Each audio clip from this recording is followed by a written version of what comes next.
How far are you willing to push yourself? How far are you willing to go? What things are you willing to do to become the you want to be? That is one of the questions that we will face with this poem today. Welcome to Strip Cover Lit. I'm Adrian Ford, and we are here for another poetry discussion, which will appear in two separate playlists here on the channel. Number one being, of course, the Emily Dickinson playlist, a playlist comprised completely of videos dedicated to the greatest poet of all time. Don't challenge me on that. Now, the poem will also appear in the poetry discussion playlist on the channel. The poem in question is known as "To Fight Aloud is Very Brave," and it might not sound at first, from the title, which is just the first line, as if this is a personal poem, but let us proceed. The poem reads as such. To fight aloud is very brave, but gallanter I know, who charge within the bosom the cavalry of woe, who win and nations do not see, who fall and none observe, whose dying eyes no country regards with patriot love. We trust in plumed procession, for such the angels go, rank after rank with even feet and uniforms of snow. A revolution of one may in fact be the smallest revolution there is, but it is a revolution without which there are no other revolutions. The change of the self, the change of the soul. There is a clip of Jordan Peterson on YouTube talking about how every once in a while you have to burn the dead wood of your personality. Burning the dead wood of your personality, these things that have grown on you but are not you, these pieces of you that have stopped being useful, these parts of the self which are dead, which are not good for anything.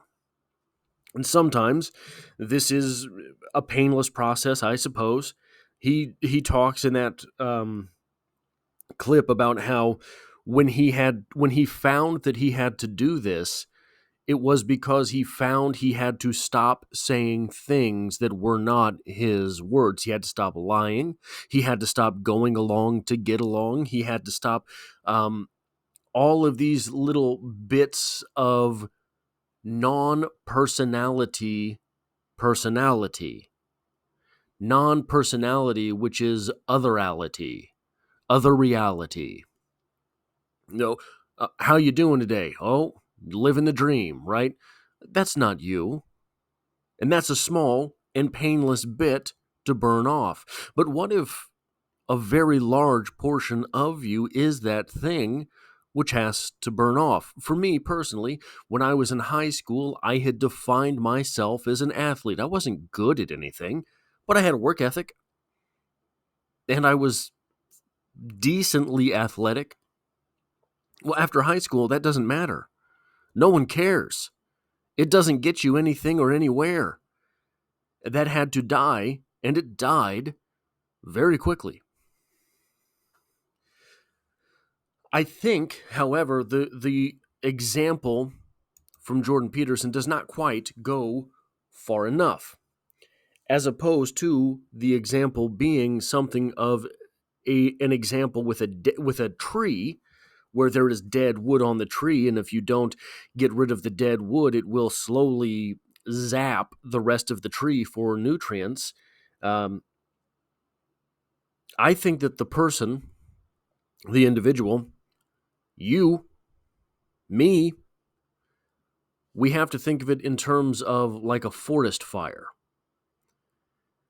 Sometimes a forest fire has to come through. It doesn't have to burn down the whole forest, but those parts that it gets rid of, it has to get rid of so violently as to return the foliage which had existed to the nutrient of the soil.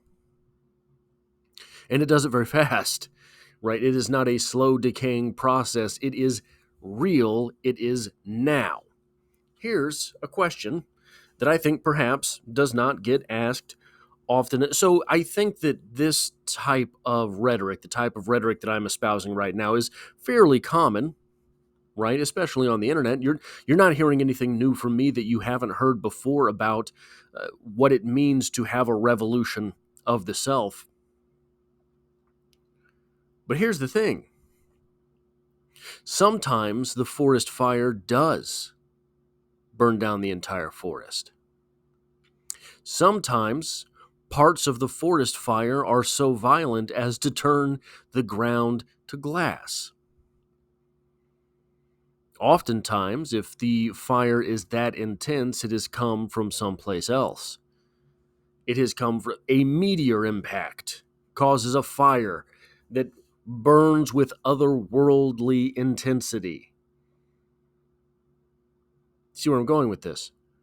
If the revolution of the self is introduced by some external force, you are at a much greater you are at a much greater threat level for total annihilation. You start questioning what it is that you are, what it is that you want, who it is that you are, who it is that you want. Where are you? The questions can spiral out of control so quickly that you have no grasp of who it is that you really are. You have no grasp of what it is that you want, where you're going, what you've done with years of your life.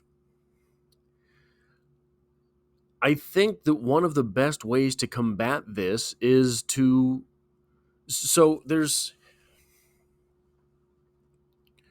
I knew a girl who was very concerned with other people in her life.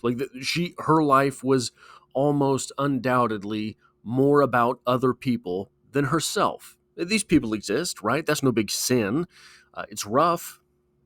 It's hard, much harder than to perhaps live a little bit more selfishly. But one of the traps into which she had stumbled was to put herself in position to where she cared so much about other people, she got very little done in her own life. So that by the time these people really needed someone, she was not in position to particularly help. In my opinion, the best way to help other people is to build yourself up to some point of status. Otherwise, all you're doing is groveling. What we have here from Emily Dickinson is an admission of such. To fight aloud is very brave. To go to people and offer them your assistance, to make your life about other people, is very brave, very loud, right? You have to constantly be there and talking for other people. But gallanter I know who charge within the bosom, the cavalry of woe. Does everyone have problems with that word cavalry? It is so difficult for me to say. I have a lazy Midwestern tongue, I suppose. But this idea of charging within the bosom to build the individual up that way. Look, once you are even if you want to live for other people, once you have built the self to the prerequisite level of capability, even helping others can be very quiet. Even helping others can go very smoothly. Even helping others does not tax the self quite so much. So, in the least selfish mindset, the mindset of living your life for other people, even in that mindset, ultimately the answer is to be a stronger individual. We must go through these revolutions of one. That is all I have for this poetry discussion. If you like or appreciate what it is that I talk about, what it is that I do on the channel, hitting the like button really does help me out, as it tells YouTube to share this video with other literature lovers. If you find yourself here by chance but not design, there's poetry on the channel every Monday. And what was I saying? Oh, yeah, if you find yourself here by chance but not design, consider hitting the subscribe button in order to stick around for more literature talk in the future. And as always, I hope to have you back for the next one.